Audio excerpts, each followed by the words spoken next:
Hey guys, curdhos here from Hostyle Conditioning. It's Friday morning, January 27, 2012. Miserable day outside, freezing rain, things are slippery, so I think it'd be a great day for me to stay inside and shoot some videos. What I want to talk to you about today is the Hostyle Vision. What Hostyle training is all about, vision, where I'm going, what I'm trying to do with this. I get asked a lot, what makes Hostyle Conditioning different from everything else?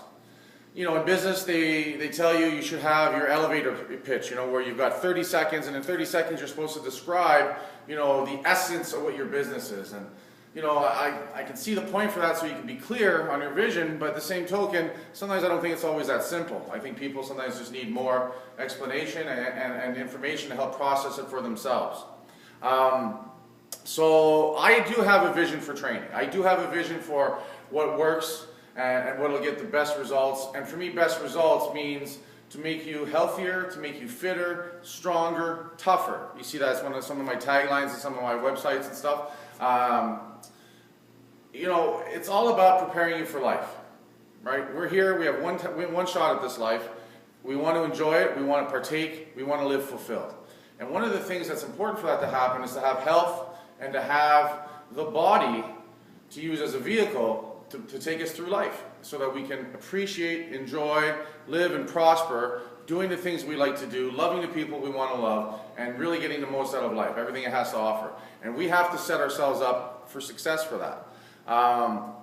If I had to look at, 3 points, 2 or 3 points that would really quantify or set the table for what I believe in our vision is for Hostile Conditioning, it would be number 1, hard work, number 2, change, and number 3, movement. All right, I'll break down each one a little bit as we go further. The first one is hard work.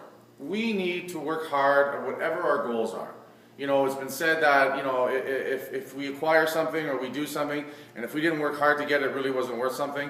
It's true. It really is. The sense of accomplishment that we get from doing hard work and working towards our goals, whether it's fitness, whether it's life, career, family, business, the hard work is where we're going to get the most fulfillment from.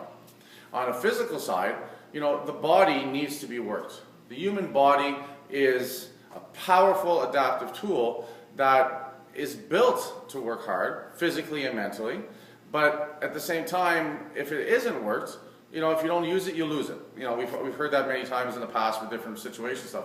We need to work hard. We need to push the body on a daily basis, both physically and mentally. Expand our horizons, think outside the box, step out of our comfort zone. All those things that these quick little euphemisms a lot of people like to use, but fundamentally they're true. They really are. We need to work hard and do things and push our body through different situations. It just has to be done. Number 2 is change, and change is probably the one I'm going to talk about the most. I've been thinking about this topic for a little bit.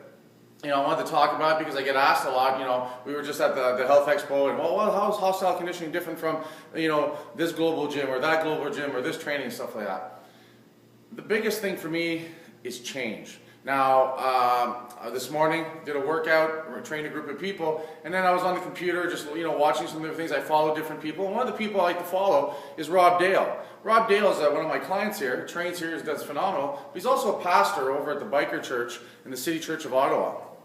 And I'm not going to get into the religious aspect, you believe what you believe, that's not what I'm here for today, but I was watching one of his sermons, and he was talking about change. And he put it in a couple of really cool ways, so I want to quote him, paraphrase him, and at the same time, thank him for some really excellent points that's going to help me put things in perspective here.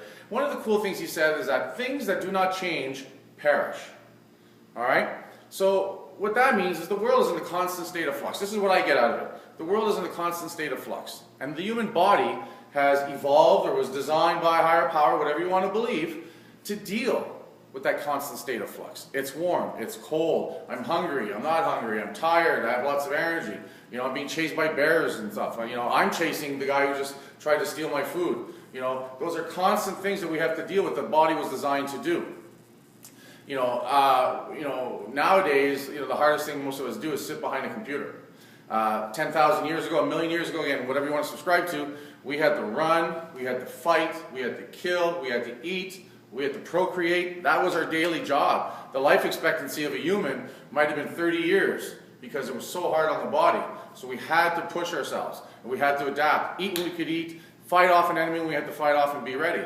So, you know, we lived in this very extreme type of environment at that time, but that honed over thousands and thousands of years of evolution, a body that can deal with it physically, mentally, biologically. Now, if we look at what's happened in the last 100 years since the Industrial Revolution, you know, things are much easier on our bodies. In the last 20 years, even easier. Last 40 years, last 5 and 10 years, it's not like it used to be. The world is not like it used to be, especially for where we are in North America. You know, we have it pretty damn good. And, you know, and those of you who don't think we don't, need to start looking outside your own box and see what's going on. The problem is this 5, 10, 20, 30 years in the evolutionary scale is a blink. And the body hasn't had a chance to go from being a super survival mechanism to a super, you know, solitary situation where you're sitting down all the time and not doing anything.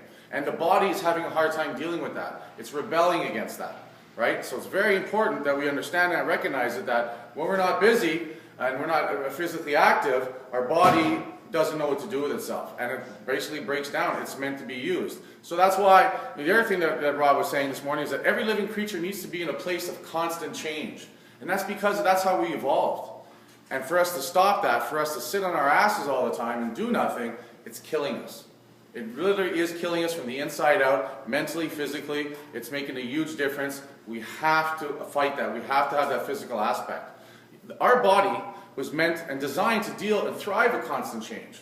Okay? As an example, let's look at people, you know, a little bit older that retire. There's a big stat out there that shows a lot of people that retire, especially if they worked into their, you know, mid to late 60s and stuff. And once they retire, there's a significant percentage, and I can't remember the percentage, but it's significant enough that within 1 year retiring, they're dead or they've come down with a severe illness. And I really believe one of the big reasons is because they stopped moving mentally, they stopped moving physically, they lost some purpose. Their body basically just sat there, and it's not meant to sit there, and it's dying from the inside. Turn around and look at people who retire, and if you run into them, and the ones that become even more active than they were before. They're doing more than they ever did because they have the time and the means, and they'll tell you they're probably more fulfilled now from 65 on than they felt for the first 60 years because they're doing stuff that they want to do.